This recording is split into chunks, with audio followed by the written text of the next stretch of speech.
So my name is Karen Bartke. I'm an actor and I was born and raised in Baillieston in the very, very east end of Glasgow, right at the edge. So that's quite interesting, really, because we're here in Bridgeton, which is kind of feels like the middle of the East End, Yeah. or maybe even the west of the East End. I don't know. but is it all the same, or does it change as you go further? I think the East End is a very interesting area, and I think it's interesting to think about whether it stays the same, be you right at the bit at the edge of town, or be you right out in the outskirts. The area that I come from, I think, is quite different in as much as when I was born and went there, it actually wasn't even part of Glasgow. It became part of Glasgow the year I was born. So it was in Lanarkshire before then, and it was very much a village. I'm not from Baillieston because although I lived there, I've literally lived there since I left the maternity hospital, but I'm not local. I'm an incomer because my mum was from Garthamlock and so was my dad. And my gran was from Parkhead. So, you know, we're not from round these parts. But I think the East End, it's really difficult because it's all emotional, my thinking about what the East End means. It's an area where I feel like community is more important. It feels like a working class area. It feels like an area where people are less willing to accept pretension. And I think that's true whether you're in Bridgeton, Parkhead, Denniston, even although my gran's family was actually kind of middle class, you know. My granddad was a GPO engineer and stuff, and they were doing all right actually living in Parkhead and in Bridgeton in nice parts of the area. And my gran did have some slight, I don't want to say pretensions, but she was quite, her and her sister dressed as very classy ladies. They walked around Bridgeton, and my aunt Betty, there's a picture of her walking around Bridgeton in this beautiful fur jacket. And I'm like, it's not necessarily what I pictured. And my gran always affected a cigarette holder because she was very much, Princess Margaret was kind of her go-to person to base herself on. But even with all that, I think when I say that the East End doesn't accept pretensions, it doesn't accept excessive pretension, but I don't think it squashes social development either. Does that make sense? Well, perhaps from your own experience, what did they say to you when you, as it were, came out as an actor? It's been interesting living in the area and becoming an actor. I used to work in a local pub in Garrahill for years, and I had a massive argument. I had a robust discussion with a gentleman who was a regular, dead nice guy, who point blank refused to believe I was from Baillieston. And I was like, my mum squeezed me out, and we left the hospital and went to the tenement flat that I lived in until I was in my 30s. And then we moved half a mile to the Blockhouse in Garrahill, which is the spam belty part of where I'm from.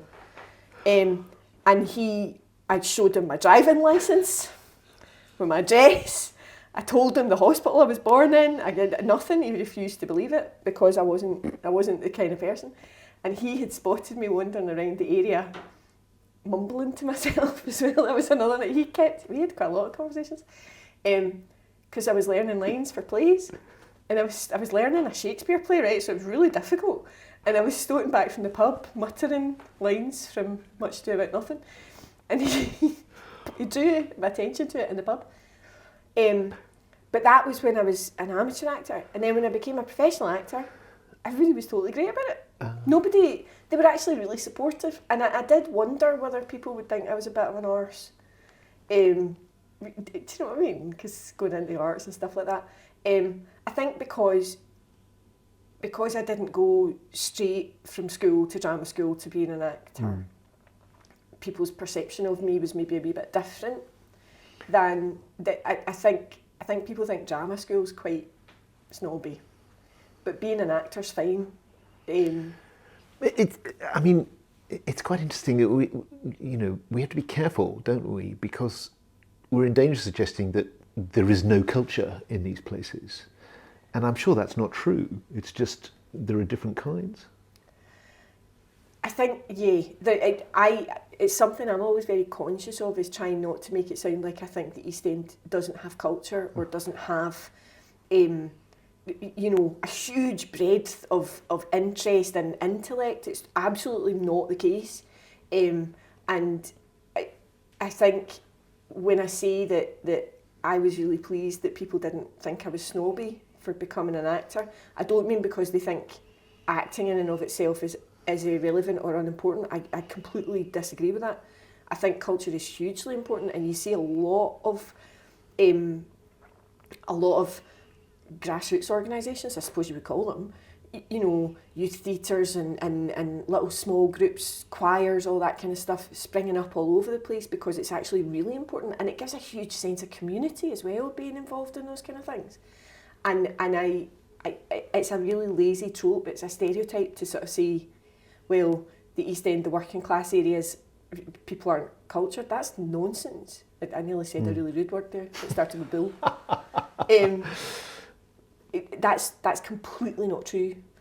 It may be true that there are people who, for economic reasons, aren't engaging with Scottish opera, or but that doesn't mean that these aren't people that don't love opera. They just can't afford to go to the theatre to see it necessarily. Coming back to this sense of community, which a lot of people talk about, where do you think that comes from?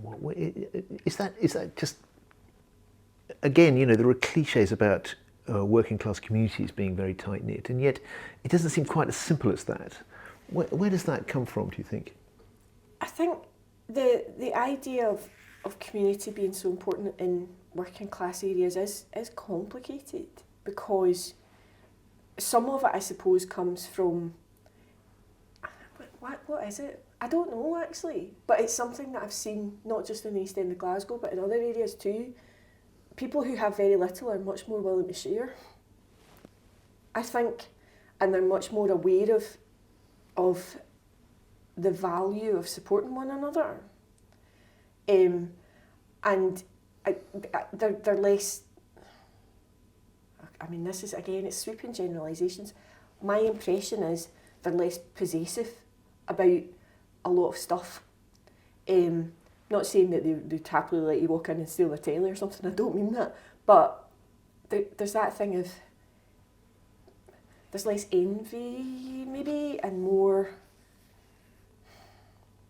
But is that the case, or is that just my experience? I don't feel qualified to make a judgment on why it feels like that, but it's how it feels to me.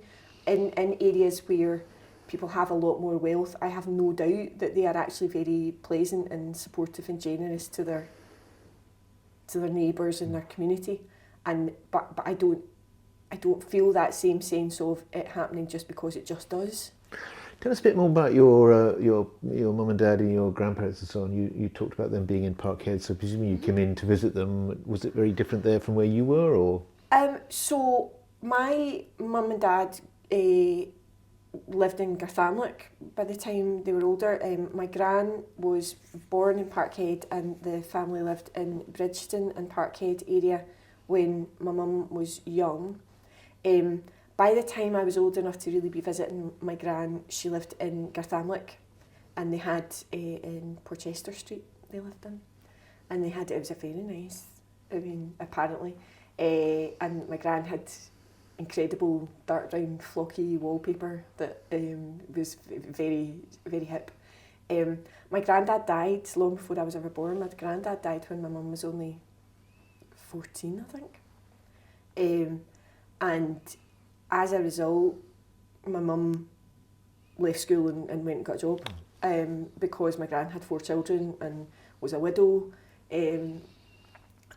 As I say, they were probably always a bit of, I don't know how much they were reflective of what you would expect of the area in some ways, because my gran was she was a really intelligent woman, and they had quite a middle class kind of sensibility, the whole family. Yeah, well, we're not asking them to be representatives. We want to just know their story. Yeah. but they had like what was then a really nice house, you know, in Garthamlock. And my gran then moved to the Kings Park area. So my memories of spending time with my gran are really more there. But we moved to Baillieston, like I say, literally when I was born. And then my mum's sister and her husband and their son, who was born the day after me, moved into the same building. So we had a kind of... Instant family. Yeah.